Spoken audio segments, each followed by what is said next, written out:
Don't just smile, sir, respectfully. You're saying you're making a corridor. They can go to Egypt. You're bombing them. You say you want to save them, but they can't come in.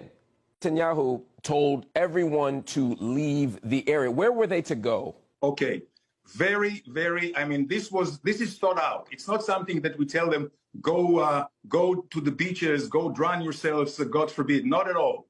There is a huge expense, almost endless space in the Sinai desert, just on the other side of Gaza. The idea is, and this is not the first time it will be done, the idea is for them to leave over to the open areas where we and the international community will prepare the infrastructure, tent cities with food and with water. You know what? Just like for the refugees of Syria that fled a few years ago to Turkey. Turkey received 2 million of them.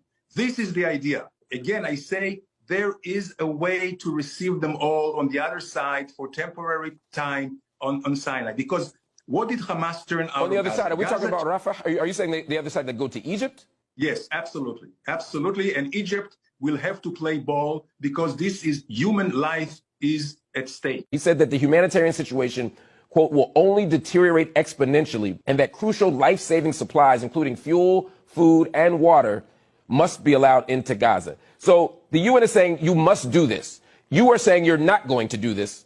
How do you... No, we're not saying that. He's saying do it. He's saying doing it immediately. What I'm saying is what you're doing. No. He's saying doing it immediately. I got you. I'll tell you exactly what we're saying. I'm saying we will do everything for the Gazan people.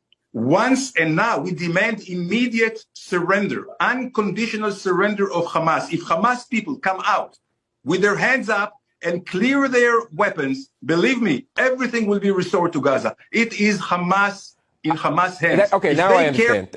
Thank you for clarifying that, sir. I think we're actually on the same page here. You're saying that once Hamas leaves, you'll grant the Gazan people food, shelter, fuel, electricity, hospitals, schooling. And if they don't, and if Hamas doesn't leave, then they'll continue to starve and die in hospitals. You are defining for the international community right now collective punishment. You're saying until Hamas acts differently, the 2 million people in Gaza are going to be treated this way. And once Hamas acts differently, these 2 million people in Gaza will be treated better. That is exactly what collective punishment is. You're holding them accountable for the actions of others. That is the definition, the textbook definition of collective punishment, sir. Now, you may accept that that's what you want to do, but this is absolutely a contravention of international law. Well, I'll tell you exactly. No, had we pushed them to the wall, we're not pushing them to the wall. We want to open a humanitarian corridor so they can leave.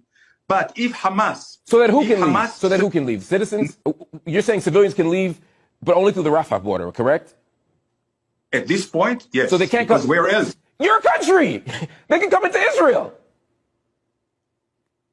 I'm telling you one more thing I want to say. I want you to address that point. Don't just smile, sir, respectfully. You're saying you're making a corridor. They can go to Egypt. You're bombing them. You say you want to save them, but they can't.